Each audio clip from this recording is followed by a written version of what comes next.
Hello,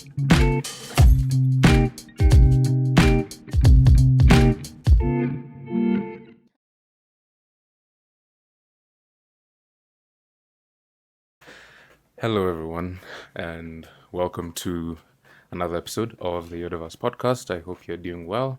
Hope you're having a good day, and if not, I hope your day gets better. Today, we're going to be talking about the science behind the perception of time. I don't know about you, but there's been times in my life where I feel like some months go faster than others, or some days feel longer or shorter, or nights feel longer than other nights and all that. But before we get into that, be sure to like, subscribe, share with anyone who you feel will get value out of this. You can listen to this on Spotify and Apple Podcasts as well. Those are the platforms that this podcast is on. And yeah, so thank you for watching. Now let's get into it.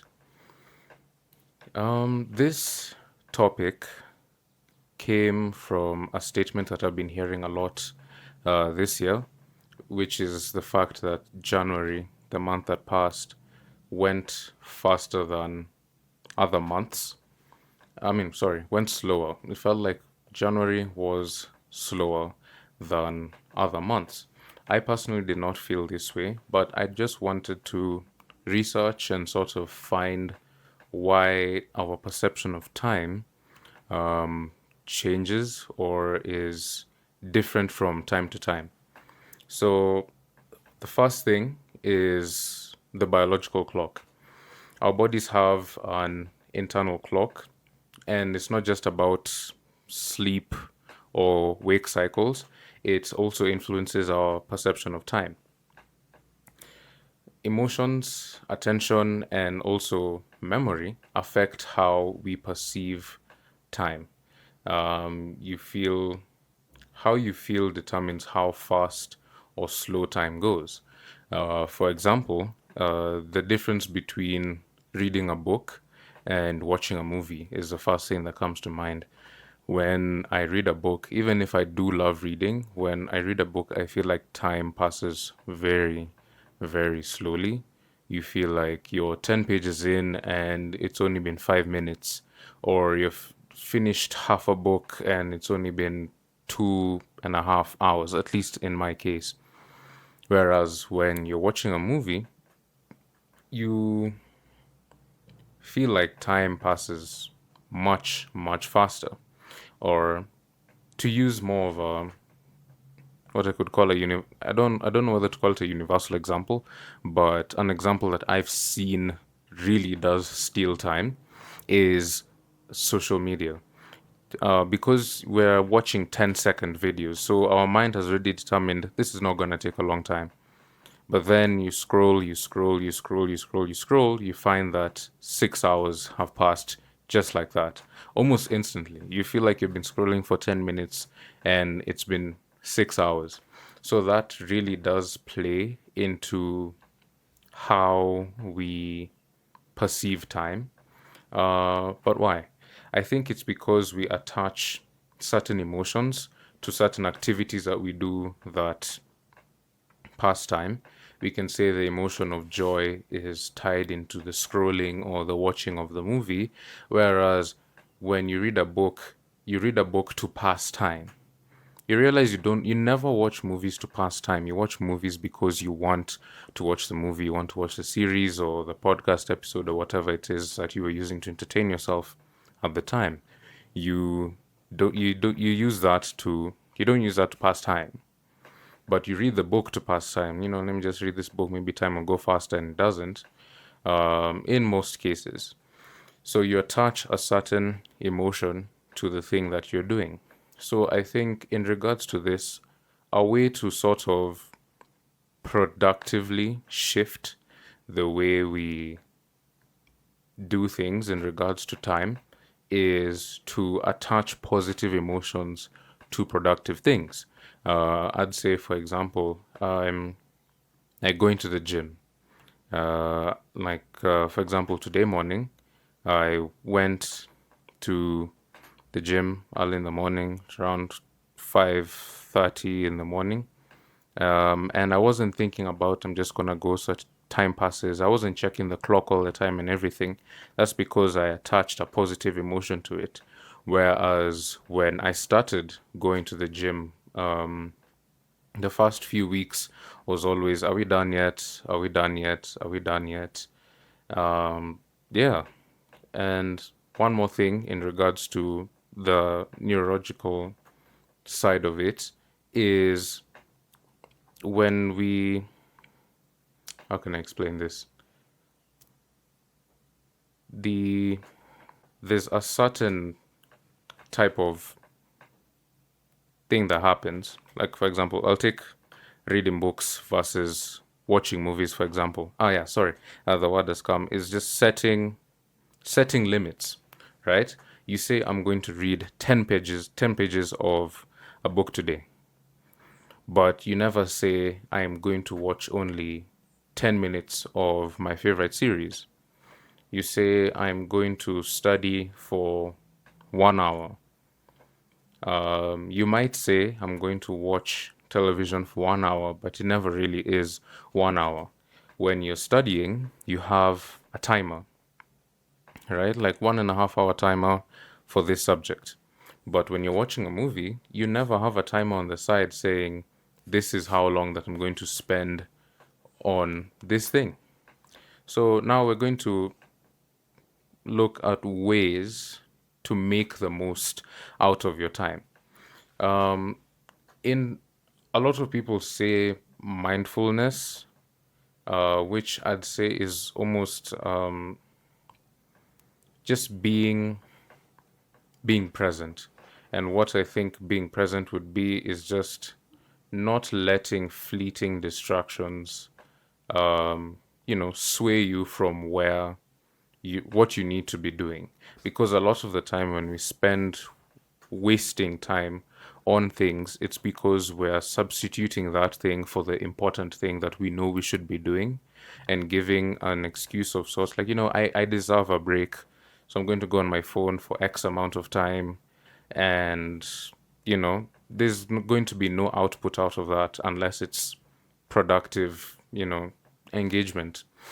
And I feel like another thing or a good way to make use of our time is to engage in activities, mostly physical activities, where you're not thinking about time necessarily. You're thinking about hitting that goal, like playing a sport, like football or basketball.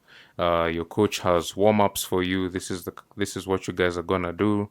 You're not thinking about, are we doing this for 20 minutes? Are we doing this for 10 minutes? Your goal is just to finish the thing and move on. You're not really thinking about time. And I feel like that, as much as it's doing something in time, it sort of saves time because you've not thought too much about time. And the another thing in regards to the making the most of our time is managing stress. So again, you can do that through exercise, you can do that through activities like reading, you can do that by just, stretching or breathing exercises or any sort of anything that relaxes you that is not an intentional distraction. There's this article by the Enterprise Agility magazine, and it says while small doses of acute stress sometimes increase discipline, focus, and make time seem fleeting, chronic stress fundamentally alters our perception of time. When we are overworked, overstressed, and anxious, our minutes fly by. Days turn into nights as we burn both ends of the candle to keep up. I think what this article highlights, and you can read the full article, I'll leave the link in the description. It's a very short article, but I feel like it really emphasizes the importance of managing your stress levels in regards to making the most of your time. When you are stressing about something, I'd use myself as an example, an exam. For example, you're stressing about an exam, and you're doing it on this day, and you have to study this much. At some point, it will overwhelm you to the point where you even forget about the core fundamental of the thing you're doing. So it makes studying harder. You sit down to study your math, but it becomes frustrating. You sit down to read a science textbook, it becomes annoying. So you tend to deviate away from that. And now that's when the distractions start piling up, and that's when you end up wasting your time.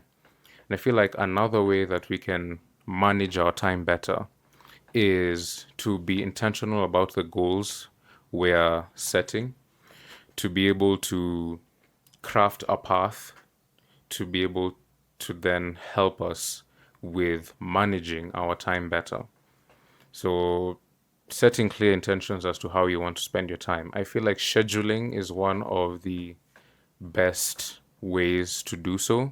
Just saying these are the three things that I'm going to achieve today, no matter what. There's this concept I saw from a creator on Instagram where it's just 3 wins per day.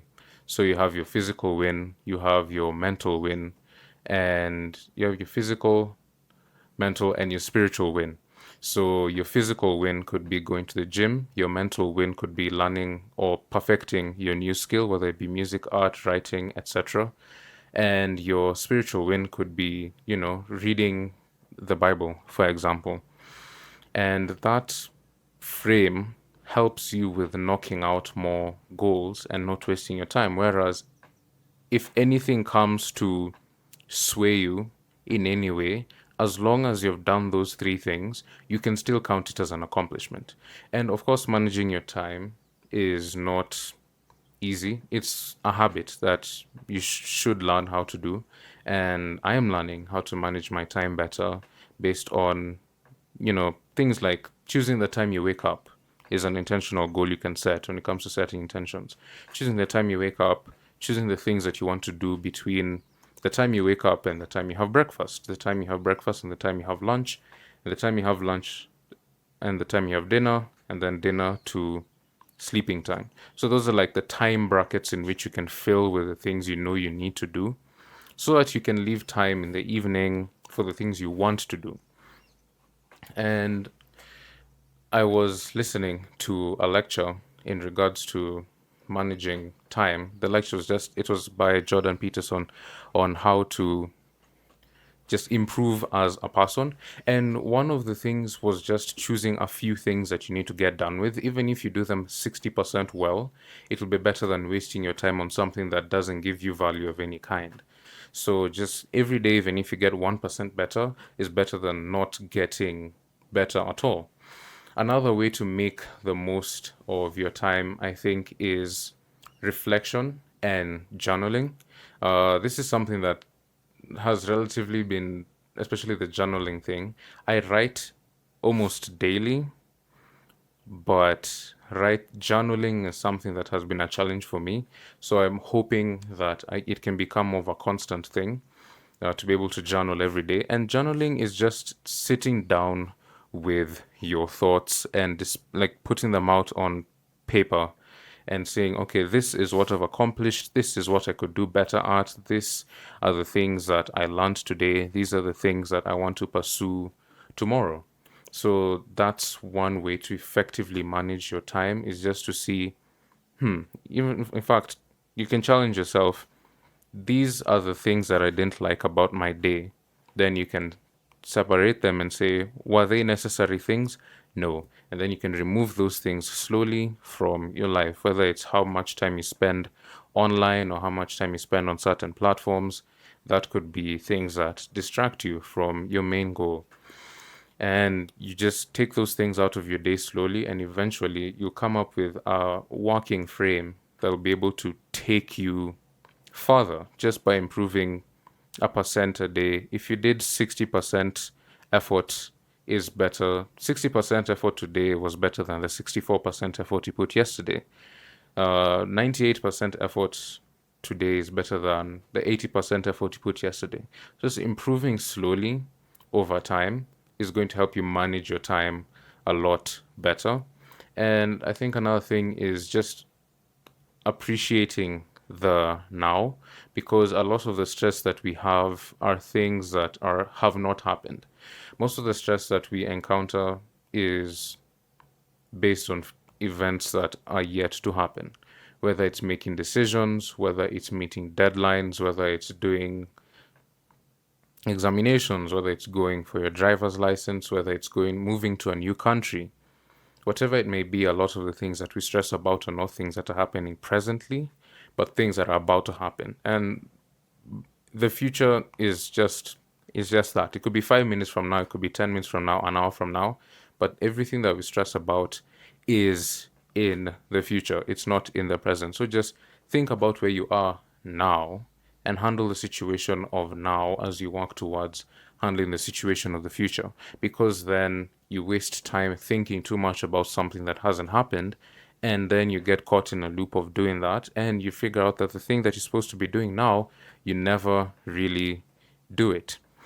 And another thing in regards to saving time, there are many things that can be said about how you can save time, but I feel like how you relate to people really matters. So I feel like finding a community of sorts, whether that's within your family or your friends, where you can keep each other accountable for things that you're achieving or pursuing, so that you can be able to then it'll be easier for you to achieve certain goals. And last thing I'll say is to let go of regret. The trap that's in our minds in regards to the way time works is that not only do we stress about the things of the future, but then we think too much about things of the past and how they'll influence our future. So let go of the mindset of regretting things. Don't dwell on the past or worry about the future. Focus on the present and make the most out of each day, because you have opportunities ahead of you.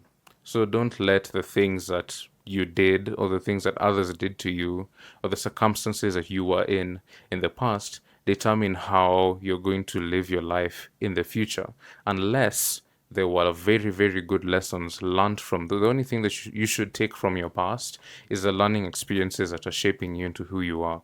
And that should influence how you then make decisions to be able to do things.